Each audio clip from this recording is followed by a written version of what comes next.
All right, so yeah, we're going to discuss the internet, and this is actually getting us ready for cooler stuff in chapter number 7, and then also chapter number 8, where we'll probably actually begin to dip our toe in some real programming, right? And that'll give you a better taste of what next year's class will be about, and see if you're interested in that, right? How many of you are actually taking this class for the foreign language credit? Several of you. Okay, cool. So yeah, you'll have to take next year's class whether you like the next chapter or not, right? If you want the foreign language credit.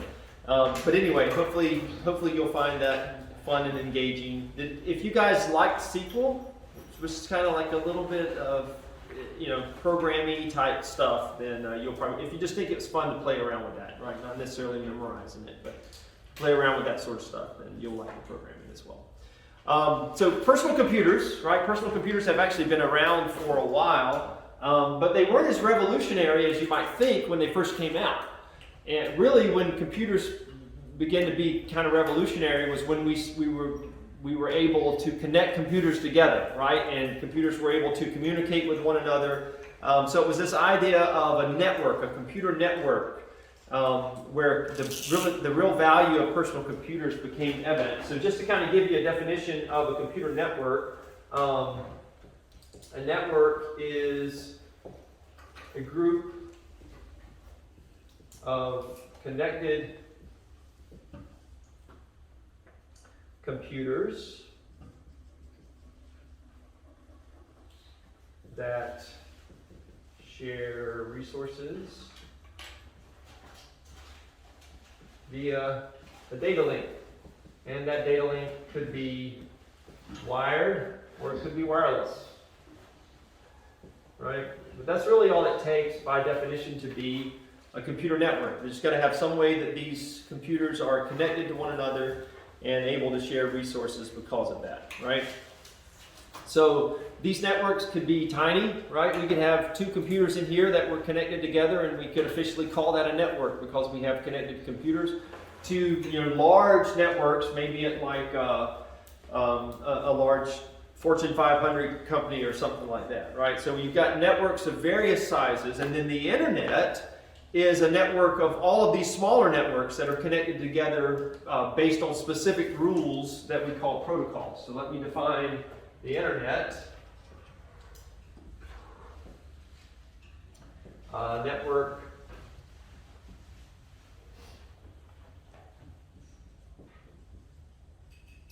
of these smaller networks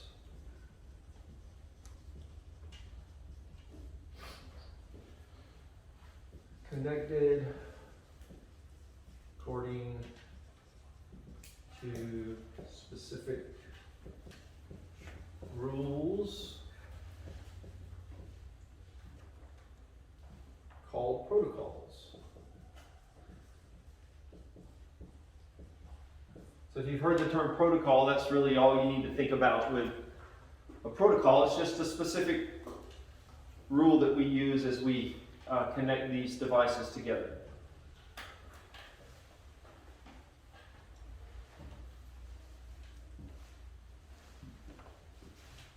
If you've heard the term IP, right? You guys are all familiar with that. What does that stand for? Yes? Internet protocol. Internet protocol. So, we said the term protocol, just think about a set of rules for these connected devices to communicate by. The internet protocol is a set of rules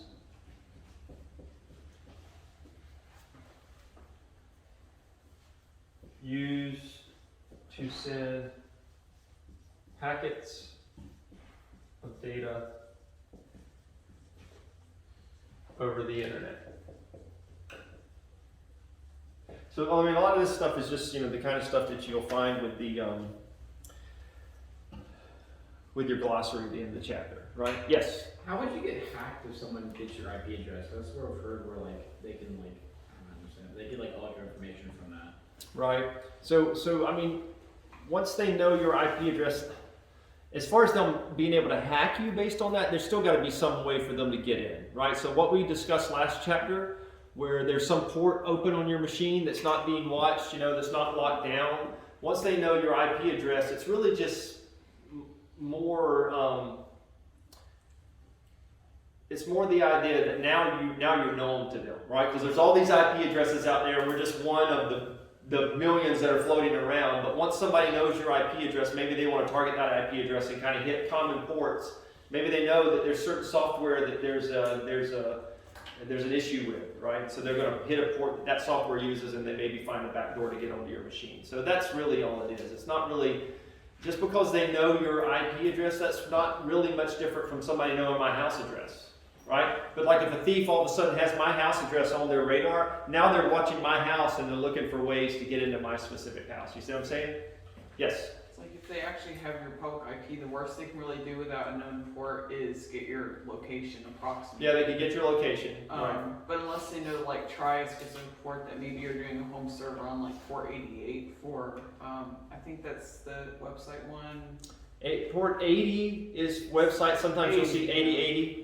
Right. Unless they can get through that, there's not really much that they can have. Yeah. I mean, they maybe could do something now that they have your IP address. It's possible that they could overwhelm your system if you're receiving traffic on a particular port. Where we have these denial of service attacks, maybe they could do something to overload your machine and hurt you that way. But yeah, you'd still have to have some sort of vulnerability for that to really help them.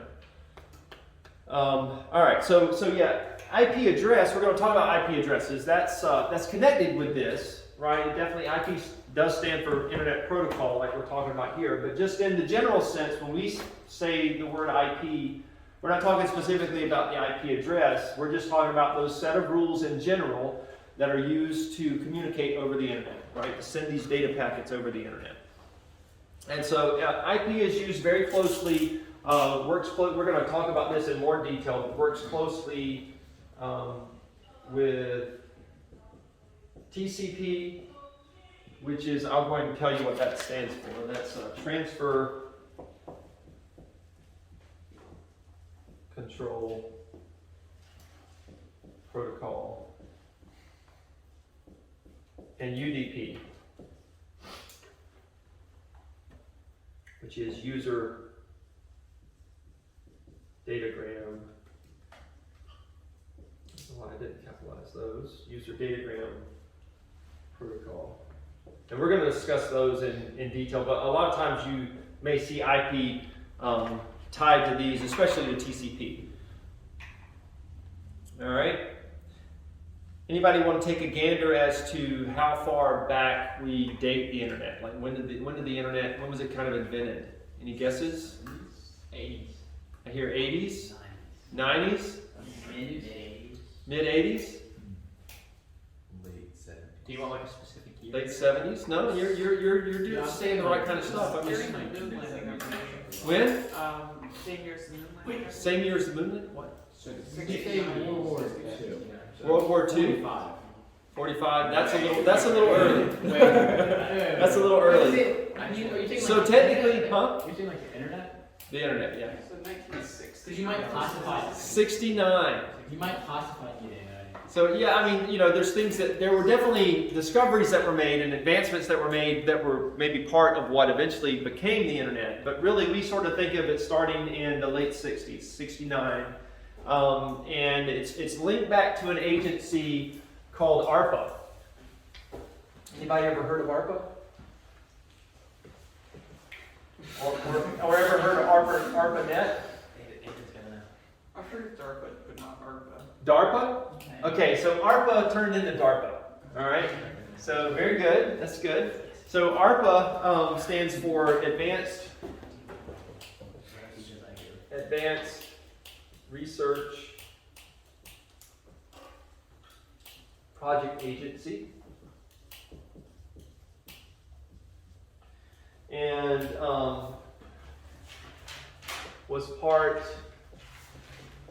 of the U.S. Department of Defense. So it started out as a Department of Defense project, right? So this particular division of the Department of Defense is credited to beginning internet in 1969. In 72, agency added, let's see, defense to name and became what you said, Hayden, DARPA. So it's same agency, just changed to Defense Advanced Research Project Agency. And so that's really where the internet started. It was a predominantly US funded project, part of our Department of Defense. And they created the first network that used TCP/IP protocols. You write that as created first. You do TCP/IP is typically how you write that. TCP/IP.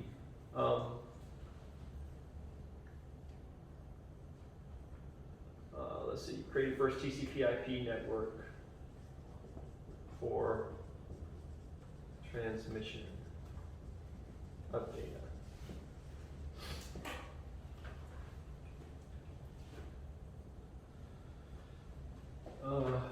Called, and this was called ARPANET, where NET stands for network, so it was just the Advanced Research Project Agency Network. That was the initial name.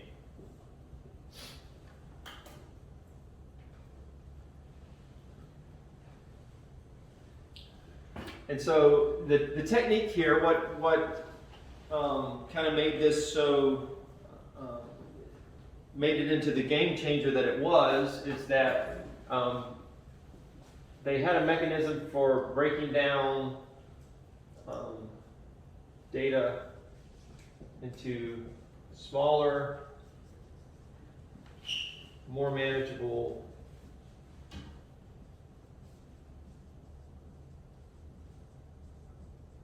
pieces called packets. Or in some cases, datagrams, which is what it's called in UDP.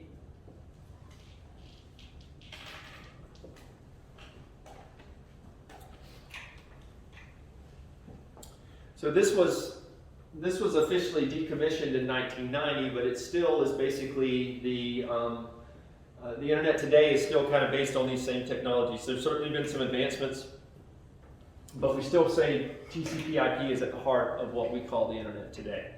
All right? And we're going to talk about, like I said, talk about those in detail. And that's just kind of a brief overview in history. The type of stuff that you guys probably won't remember after you've been tested on. Right? I'm with you. All right, but we have to cover it, right? It's part of the class.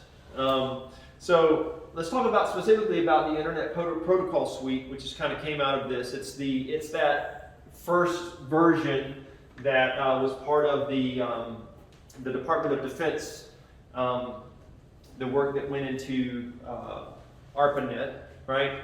And so we're going to spend some time this week and next week kind of digging into the Internet Protocol Suite, or the TCP/IP model. That's another way, something else we might call that. So Internet Protocol Suite.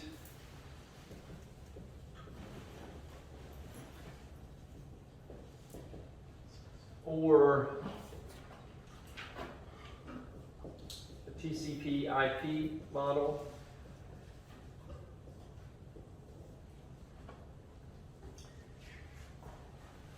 And even though the internet dates back to 1969, sorry, it was in the 70s, in the 1970s, that two guys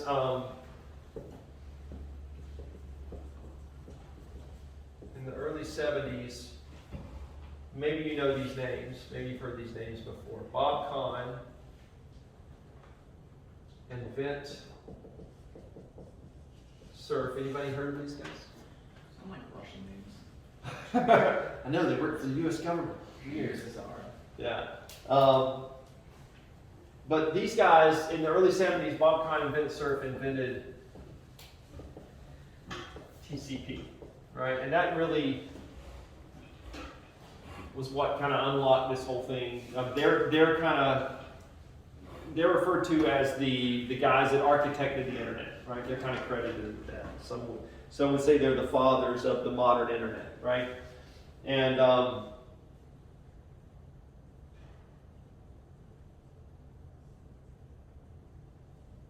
this model invented TCP, and let's see. And TCP credited with architecting internet protocol suite. Since this was developed under the Department of Defense, sometimes you'll hear this referred to as the DoD model. So TCP/IP, Internet Protocol Suite, DoD model, we're all like we're referring to the same thing when we use all of those terms.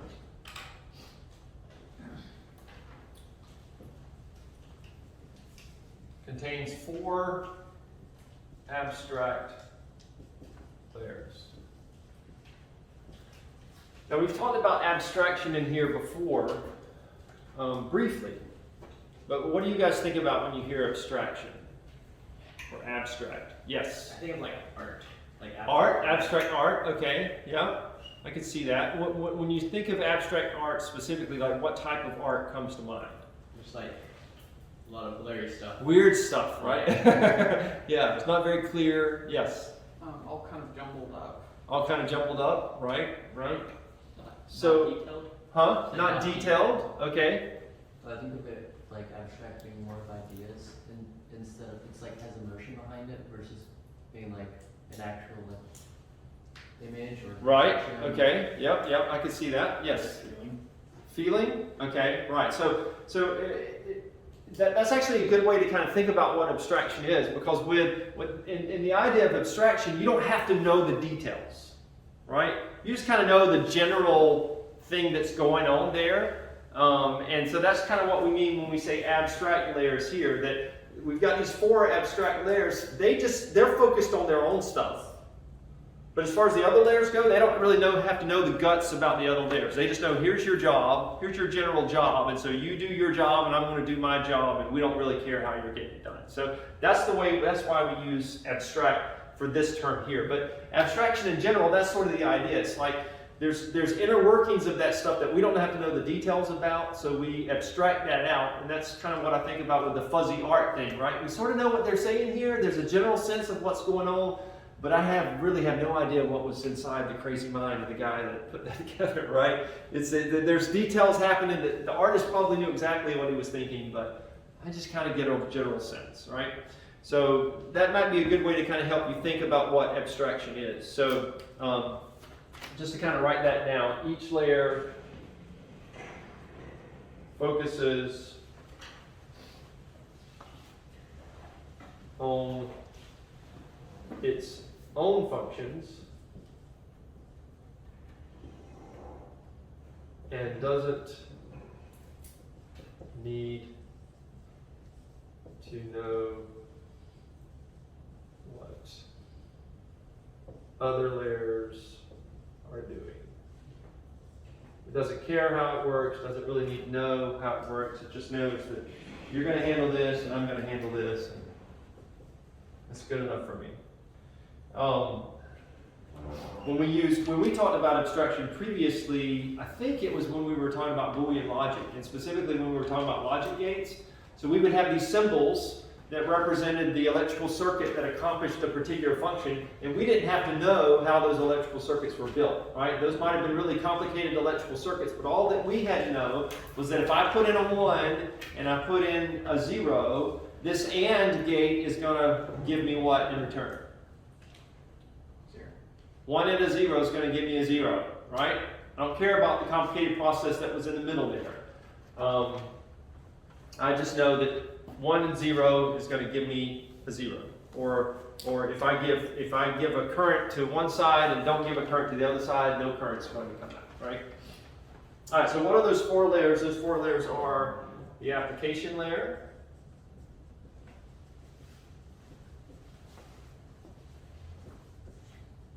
which is where we're going to spend the rest of our time today. The transport layer,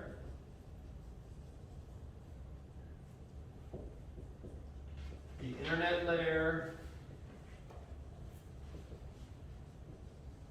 and then finally the link layer. So if I asked you the 4 layers of the Internet Protocol Suite, I expect that you would be able to give me those. Okay?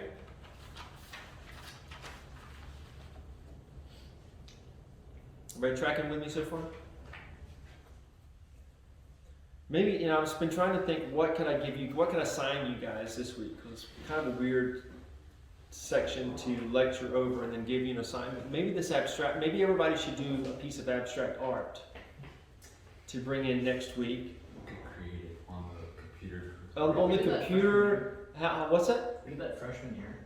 We did art and as a class for the last class today, and we had to bring in, we'd read over it, and we'd have to bring in some, like, of our own creation or something we learned over, whether it was like abstract or, it was pretty fun. Well, this one would have to be abstract, right? And so the idea would be, could we kind of get a sense of what the point was without having to know the details behind it, right? Yes. We can all invent our own protocol. You can invent your own protocol. Who votes for the abstract art? Aiden came up with the idea, and he's like, now that I've said that, and I'm not sure I want to do that. Yeah. So okay, all right. Let me think about that. Maybe we'll go that route just to kind of practice some abstraction. You can just do it in Photoshop or something. What's that? Do it in Photoshop. It's more Photoshop. But the problem is not everybody has Photoshop. You can right? do it in GIMP too. You can do it in GIMP as well, right?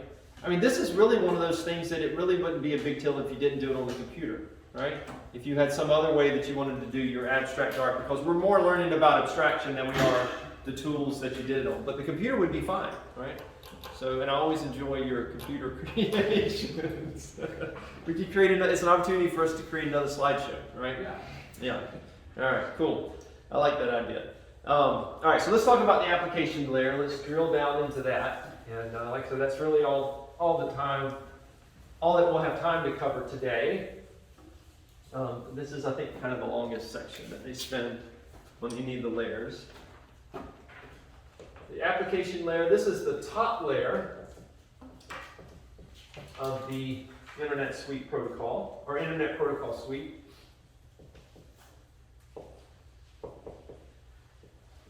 Top layer of, I really want to abbreviate this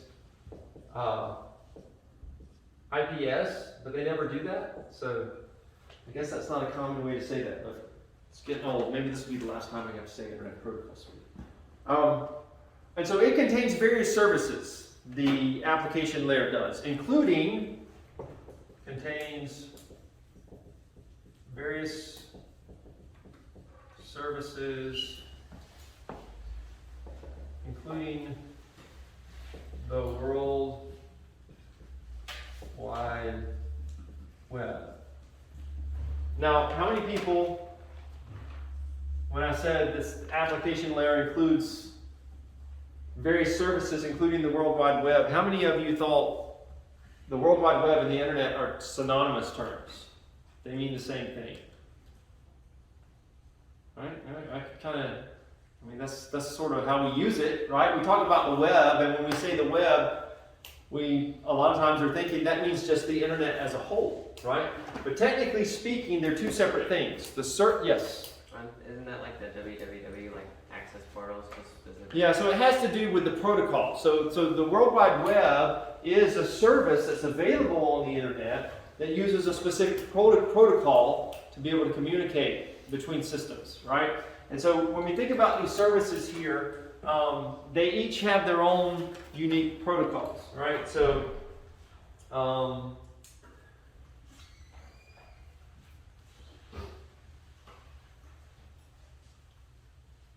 see. Internet has many services in the application layer, each using their own protocols. Right? So,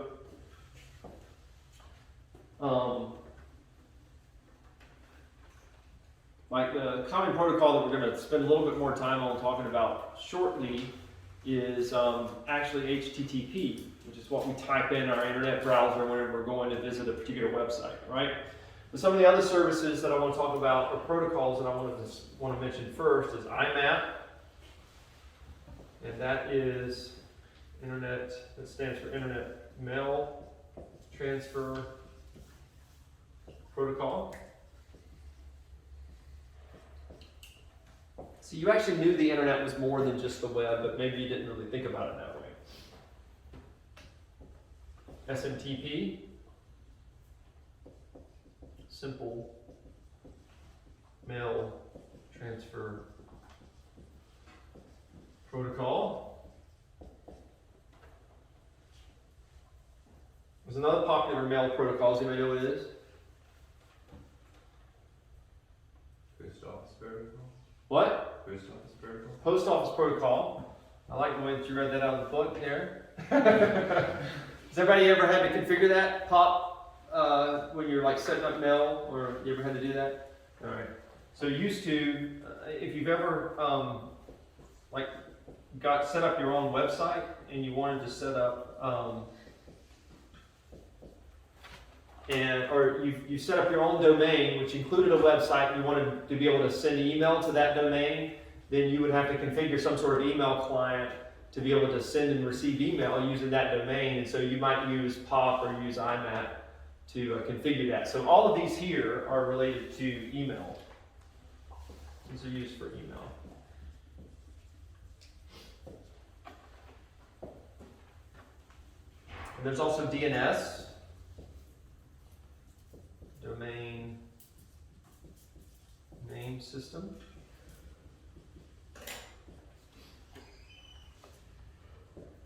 We're going to talk about that in a little bit more detail. Does anybody know what DNS is?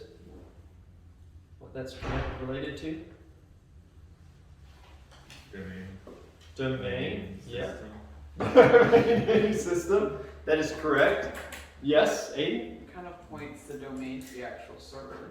Yeah, to the correct server. So like Hudson mentioned IP addresses earlier, right? So we've got those IP. You know, there's been like I just realized I put no one's name up here, but Aiden. You guys are kind of like. You should just do it 8 times 5 plus 1. I mean, who hasn't talked? I haven't heard you say anything, Deshaun.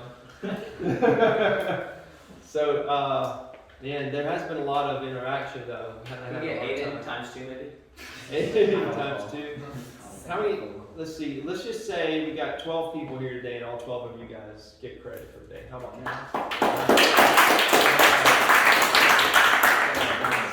So I'm just gonna say 12 plus, but I'm gonna remove Aiden so I don't give Aiden 12 points. You're plus 2. Class. Give me 8 plus 12. Only the 12, so you had to be present today. So you guys make sure Stephen knows that he did not get a point. Yeah, because it's his fault he got COVID. Was it? No, that's on him. That's on Steven. I thought he like purposely were around. Maybe give someone. Steven -1. Give him -1. No, his mom got it, so he's. Yeah, I knew his mom had it, so I thought maybe he infected everybody. I was like, I hadn't heard that story yet. I might have to find out more. Okay, so DNS, so like you've got an IP address that's associated with a server or associated with a domain name. some issues. He's just gonna give up. He's like, I'm not going up getting that. Let me get it for you. Oh, my back. Over the back. But those are cryptic and hard to remember, right? How fun would it be if whenever you went to a website, you had to enter in an IP address for everything that you went to, right? So the domain name system is basically like a phone book. It lets you look up the IP address based on a more friendly name, right? So it contains servers, which act like phone books.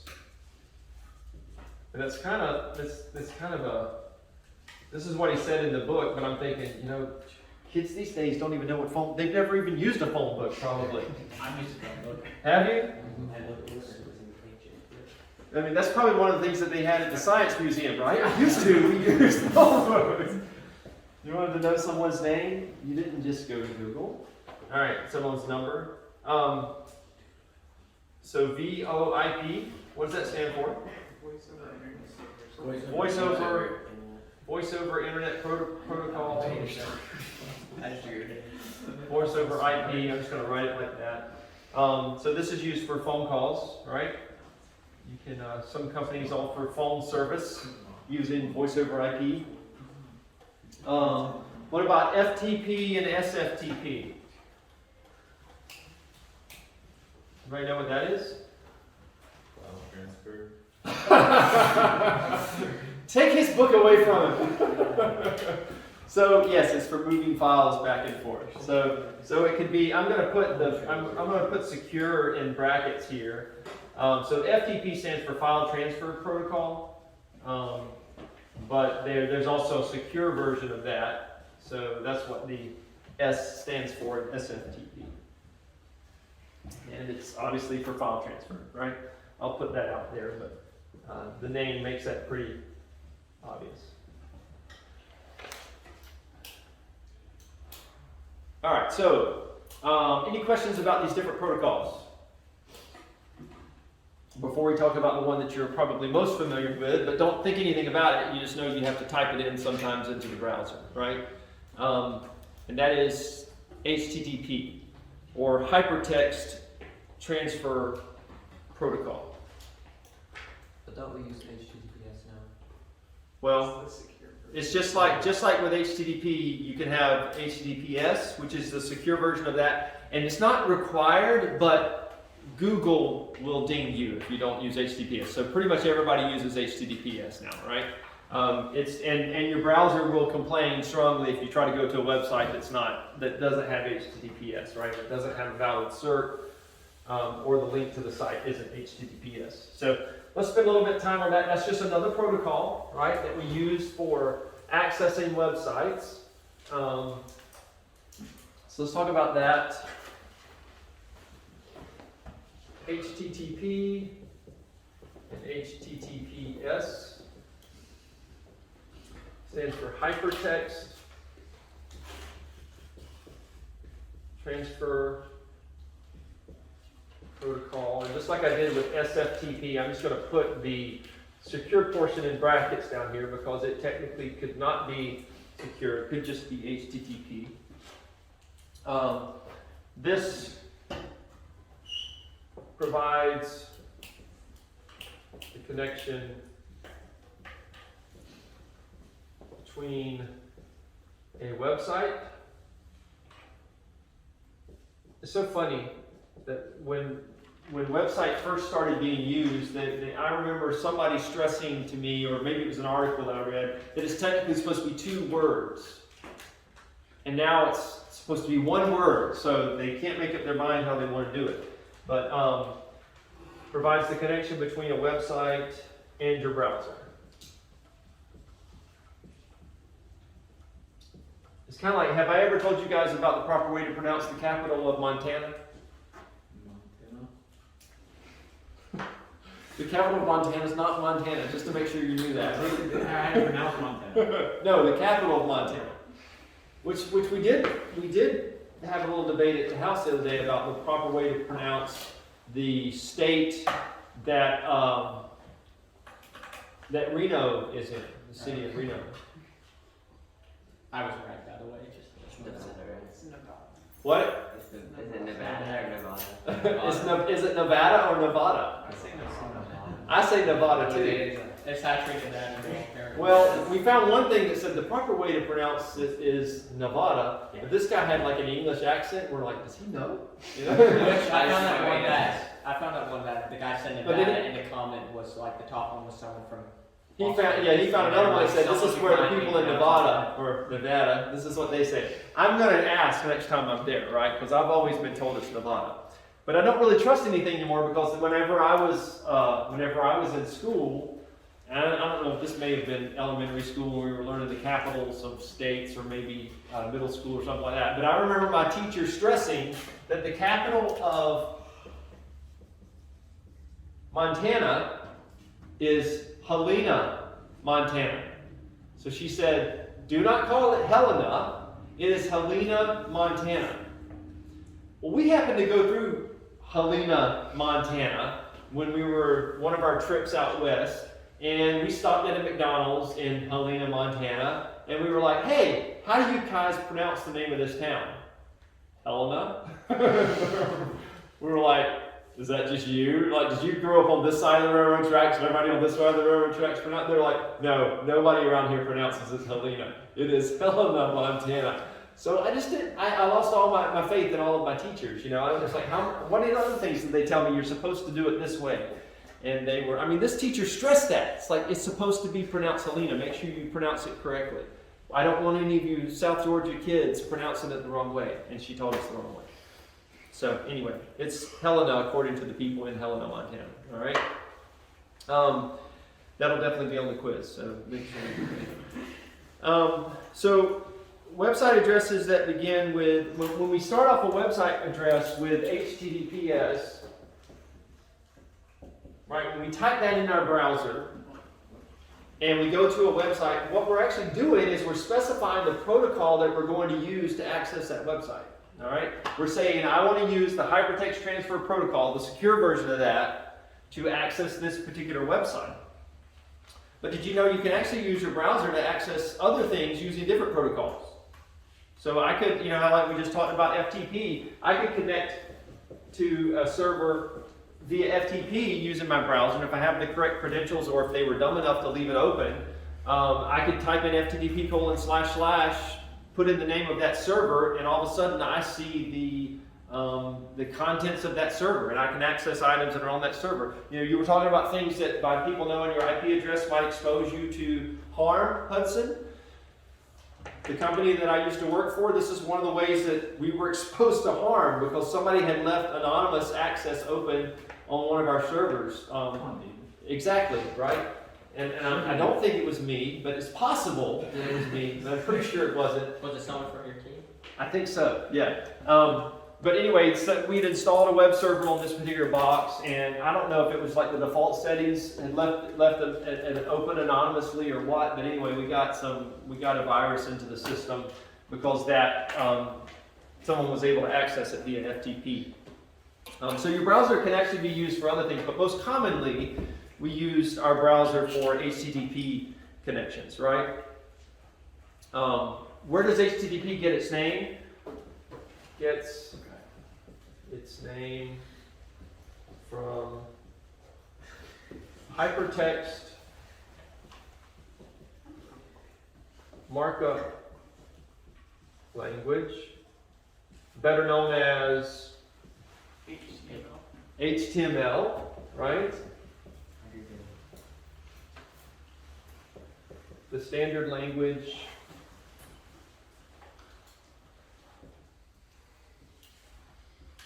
for creating web pages.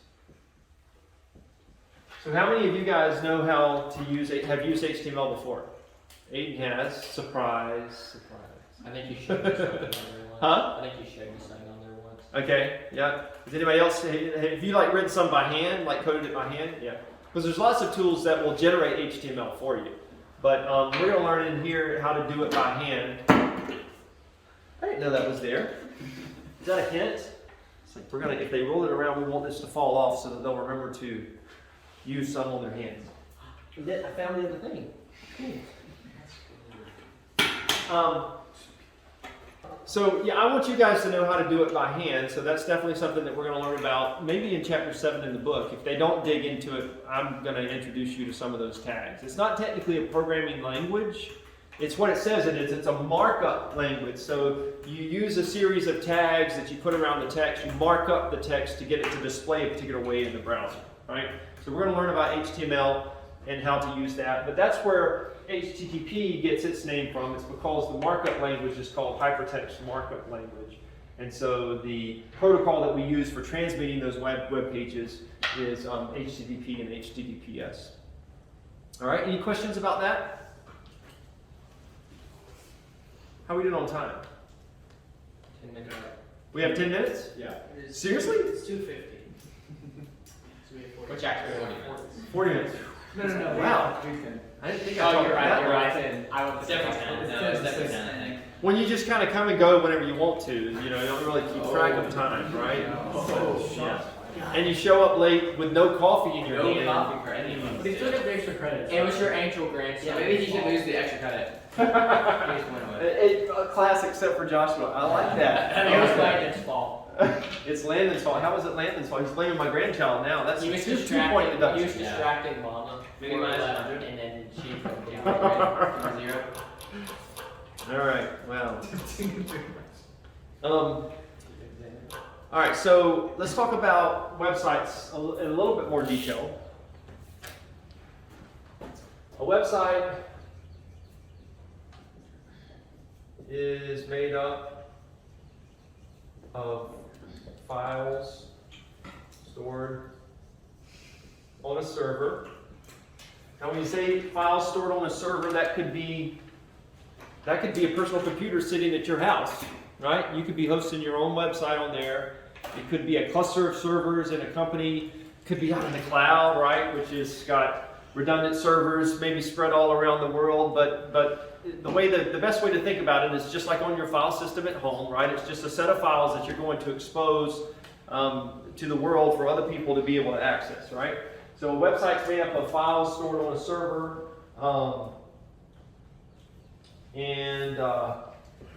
when you request a specific file,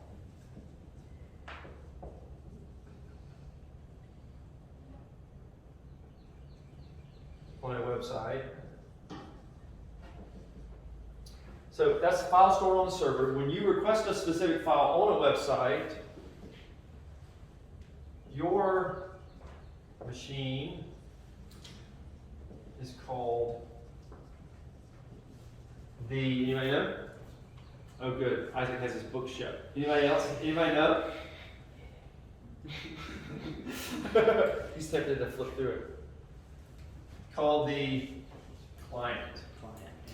That's what you were about to say. It's just, He was actually screaming it, but in addition to not having a back, he doesn't have a real mouth either. That So, makes sense. yeah, no vocal cords either. I'm not sure that it's an improvement. I don't know. No vocal cords, it might be. Oh wow. Yeah. I'm in a mean mood today. So the internet, I told someone a cheater in my previous class multiple times. It's bad. It's bad. And it's just because he was looking in the book, just being a good student like Isaac was, you know? Exactly. I don't know. Came back grumpy. It's the coronavirus. That's what it is. It's COVID. The internet runs on this, what we call client. Let me try that again. Client server model. So this idea that you have a client machine, right? The internet runs on this client server model where client sends a request and server sends back requested info.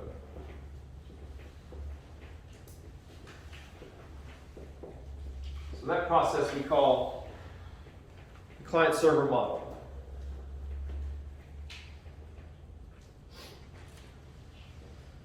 You guys heard that before? Now that I said client? Yeah. You can speak, Howie. I'm just giving you a hard time here. You have a beautiful voice. Thank you. In fact, could you sing a few bars for us? No, I'm already at it. I'm already in class. So she got 3 extra credit points. Oh, that's true. Class 12. Hey, somebody tried to get 3 points today in this class, and I'm like, no. There's only one young lady in my whole experience teaching that's ever gotten 3 points, and Jeez. if I gave you 3 points, she'd scream. That's what I said. I don't know if you would. Would you have screamed? Sure. All right. So client server, you guys familiar with those terms? You've at least heard it before, right? Maybe you didn't think about it that way, but that's what we're talking about when we talk about this client server model.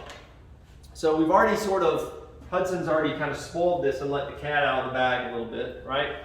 But when I need to get information off a specific server, how am I going to do that? How do I identify that specific server? And I'm able to do that because each specific server has a unique what? IP address.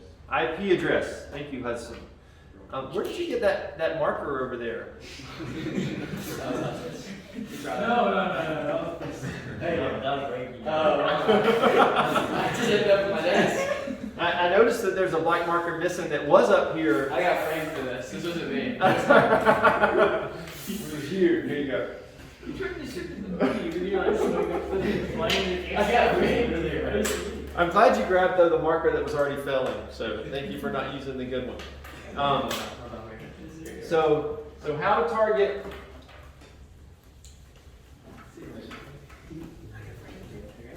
So to target a specific server using an IP address.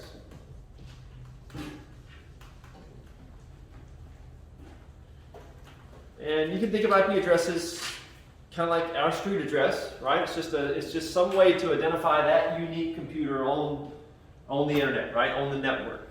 And there's, you can have like IP addresses within another network, so you can have a set of IP addresses internal to your network, but there's got to be some way, if you're ever going to be able to access that from around the world on the internet, then there's got to be some IP address that the rest of the world knows about so they can contact your system, even if you like kind of tunnel it to another server internally or whatever. But these numbers, have you ever seen an IP address? You guys know what they look like? All right, so give me an example of an IP address. Bunch of numbers in a row. 172.65.365. Yeah, wait. Point what? I'm gonna 365.17. There you go. Do you want a real IP address? Huh? You can just use the one for the Wi-Fi here. Okay, sure. What's our IP address for here? That's it's 10. Yep.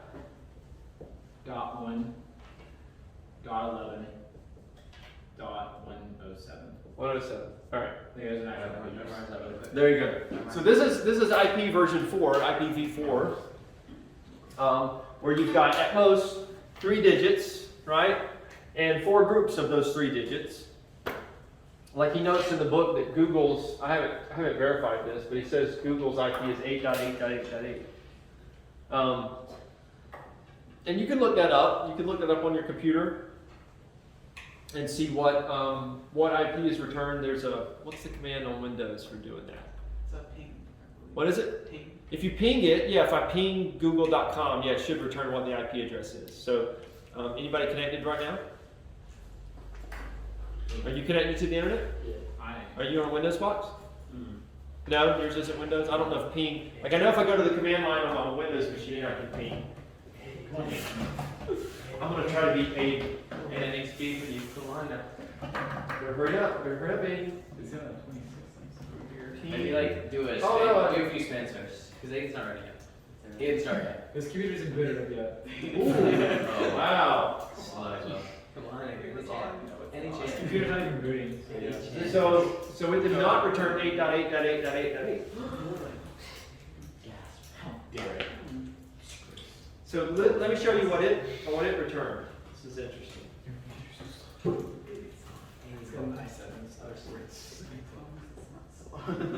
And actually it timed out. It didn't actually return anything.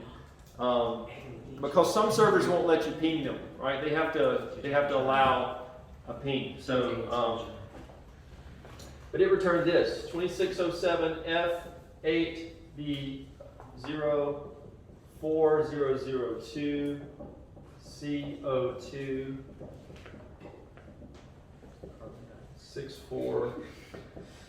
What in the world is that? Yes. It's IPv6. IP version 6, that's right. So, some years back, I remember began to make news. People were, oh no, it just shut down. I can't believe I did. That's what I get for trying to be dating. No.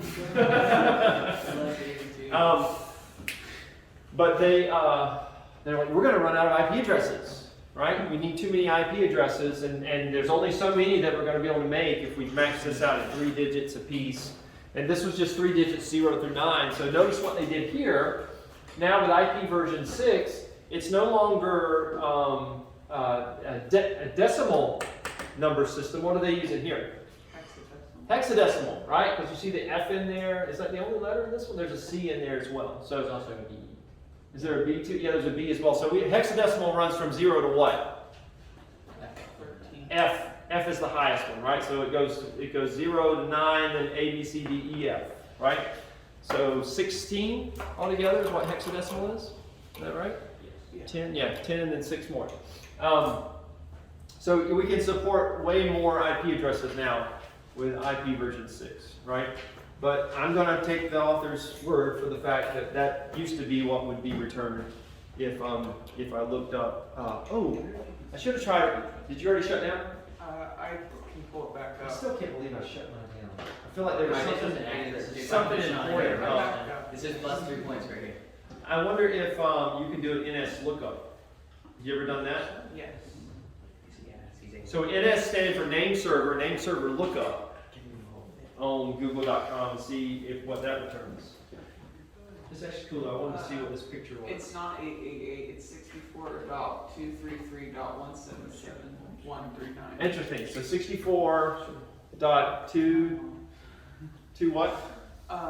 It's 233.177.139, and there's multiple ending digits. Multiple They have engine. different servers that. Oh, okay. I got you. So interesting. So I'm not sure why ping, like I said, ping never worked, and that didn't successfully work. It said it timed out. But I'm not sure why one returns an IPv6 address and the other one returns the IPv4 address. But the main point is I want you guys to memorize all those because they may be on the quiz too. I can take extra credit, like, what is the IP? Yeah. Well, part of the problem is no, something like this wouldn't change. But when you connect on your computer to a network, you're issued an IP to be able to work on that network. And you could hard code that IP in, or you can say, I want to automatically assign the IP when I connect. And so you can check what your IP was while you're on that network as well. But that's the address. And like I said, that would be really cryptic and hard to remember if we had to type that in, right? So what do we use instead? We've already said we use a domain name to point to an IP address. So like for Konos, our domain name is konos.org. And a domain name is split up into 2 parts. For Konos, this is our domain name. 2 parts. One is the top level domain.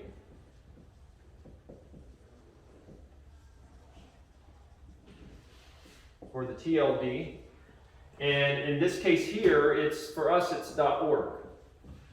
Right? But that also includes .com, .edu, all of those. And it's not really even the dot part, it's just the com, org, edu. So that would be the top level domain, and then the other part of the domain name is the second level.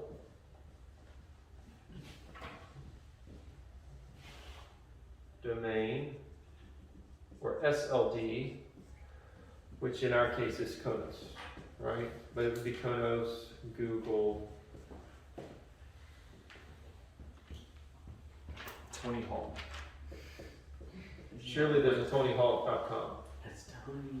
Let's deal with that. Hey, there was this cool Tony Hawk bike helmet at Walmart. It was like this gold color. Did you see it, Joshy? What was this? We were there looking for Christmas presents for Probably. someone, and yeah, I almost bought it. I was like, Tony would be so impressed if I wore his helmet You to just class. need Tony Hawk himself to actually come here. That's what we'll do a field trip to a skateboard museum, right? That's got all this Tony Hawk. If you can't get a kickflip, then you should Crazy experience. If you can't get a kickflip. Speaking of which, did your board come in? The longboard? Yeah. Okay, it's supposed to come today. All right. All right. So, domain name assignments. Let me erase some of this. You make it a big Domain name assignment. skateboard pro.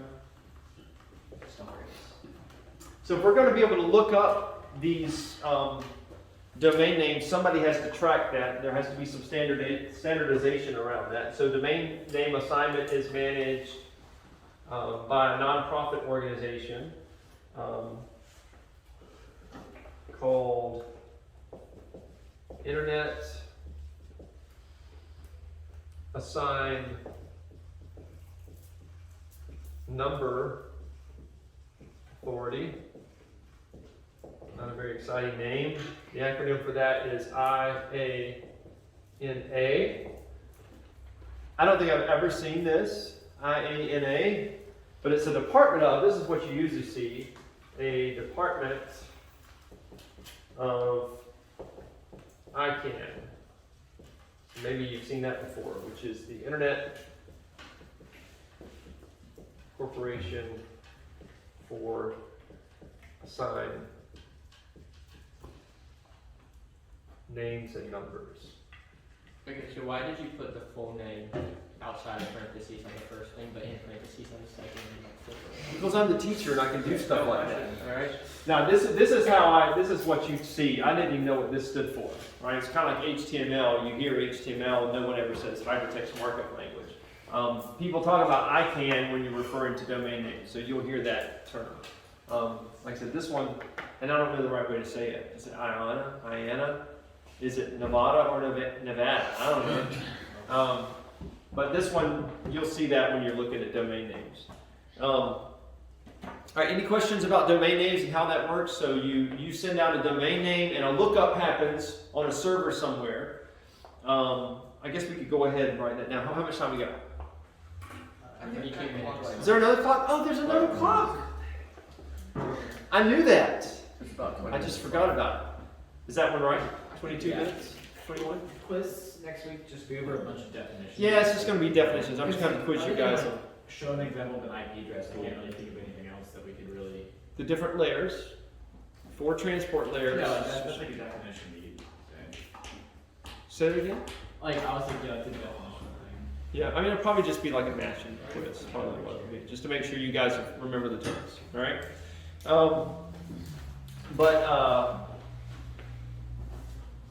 So yeah, when you request a file from a server, when request file from server, what is that noise? You need to first know IP address of domain name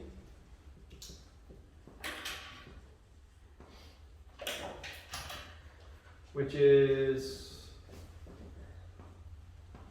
purpose of DNS. So that's what DNS is used for, right? Domain name service. And there's actually, this is kind of cool. So DNS, this small network of computers. Why did I capitalize that? Yeah, computers called, we refer to those as name servers. match names to IPs.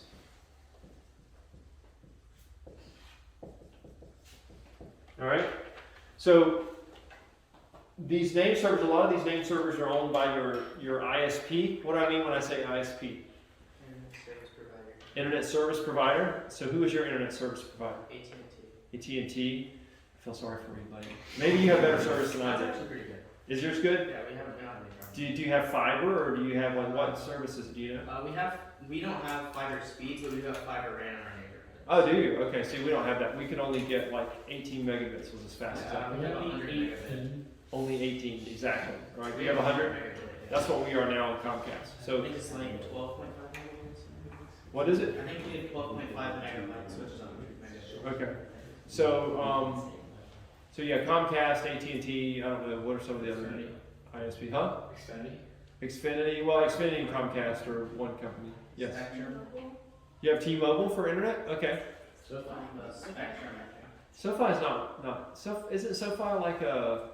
I thought that was like a financial. I'm thinking about Stadium. I was like, HughesNet. HughesNet. What?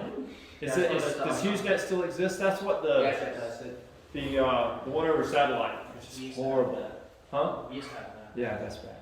But now you have fiber in your neighborhood? Well, we Did you don't. move? Yeah. Okay, yeah, it's like, wow. Went from no internet, having to use satellite, to them running fiber. oh, that's what Tesla did. The new Tesla Starlink, whatever it is. Have you seen that? I know they're planning to do something, and they're going to do it They right. already did it. They already have. It's already available? Yeah, you just go in, you get this little thing, and antenna that runs through your server, and they link up with this. It's really cool. How fast is it? It's pretty cool. I think it's pretty cool. Yeah. But the purpose is that people like out in like Yeah, right. Denver, So like, people down in the anywhere. middle of nowhere can use the internet. Right, yeah. I didn't know that was available. I know that Elon Musk was working on that. Starlink? Starlink, yeah, that's what it's called. Starlink. I It's just know it was available. 400 for the equipment, it's like 75 a month or something. Huh. Yeah, it's Interesting. really cool because you put the satellite outside and you sync it, and it's really cool. Like it goes around until it finds the satellite. Oh, it actually moves looking for the satellite. That's cool. Huh. So anyway, these internet service providers own name servers that'll do those lookups for you, but the reality is they don't have every server and IP combination on there. But there are some that do. And so we're going to list that for you. They contain only a portion, most of them do, but there are 13 what we call root name servers containing all IPs and domain names. And these are maintained. That's a weird word. Maintain. Did I spell that right? Maintain? It is, I did. M-A-I-T-A-I. I don't know that I've never really even ever stopped and looked at it. You know how you spell a word over and over, and then one day you stop and look at it, and you're like, that's weird. Maintained by different companies, groups, and even universities.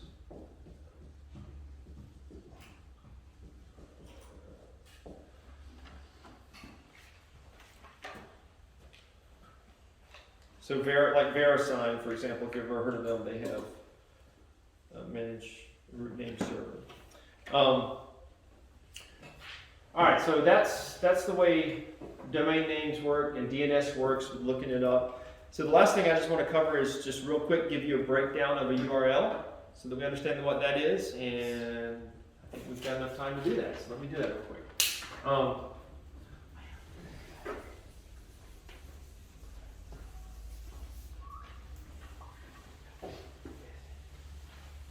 I'm going to write a URL up here,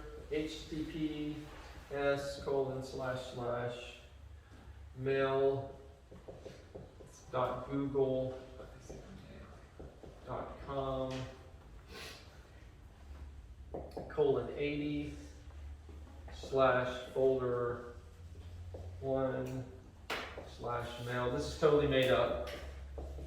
HTML question mark v equals 296. All right, so let's talk about the different pieces of the URL. What is this piece here? What does that tell the browser? Where's the protocol you use? The protocol we want to use, right? So this is the protocol. All right. What did we say this was called? First level domain or something? The what? The first level domain. First level domain that was close. It was a top level domain, TLD, right? So this is TLD. You would think that they would say if they're going to call that the top level, that if they're going to call the second one the second level domain, then they might have called that the first one. I don't know. It's kind of like people that will write a word and then put the abbreviation in parentheses and then they'll reverse it the next time. You know, why do people do that? I don't know. So this is actually, this whole thing here is referred to as the subdomain. Right, everything that comes in front of the com or the org or whatever, but you may hear just that portion called subdomain, or at least think about it that way. So it's like when I talk about the domain name, I think of google.com, and then mail.google or classroom.google, or all of those are subdomains of google.com. So really technically it's this whole piece here that's the subdomain, but we kind of think of it as those pieces on the front there being swapped out.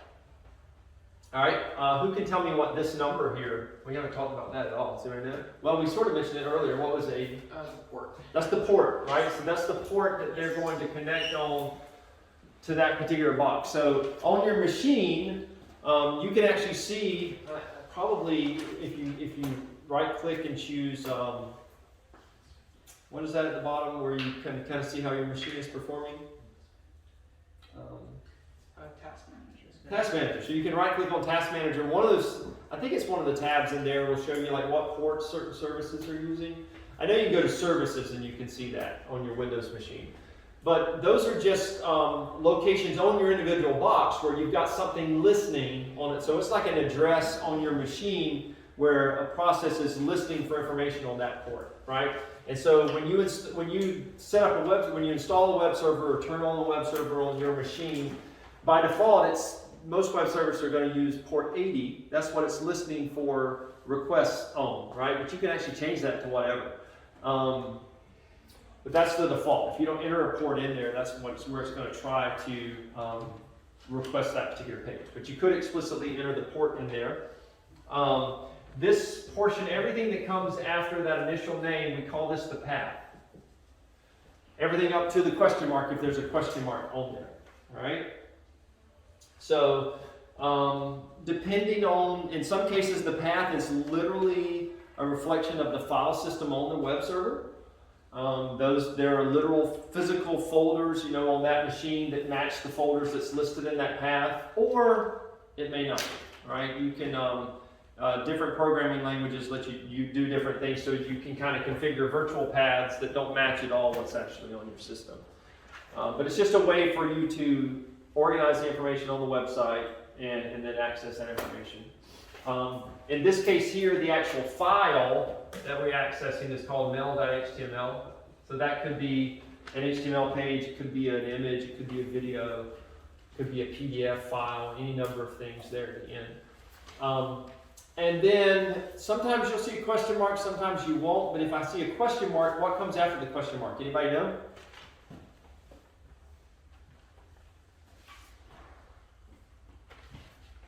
This is very useful when you're doing web programming, and that's called the query string.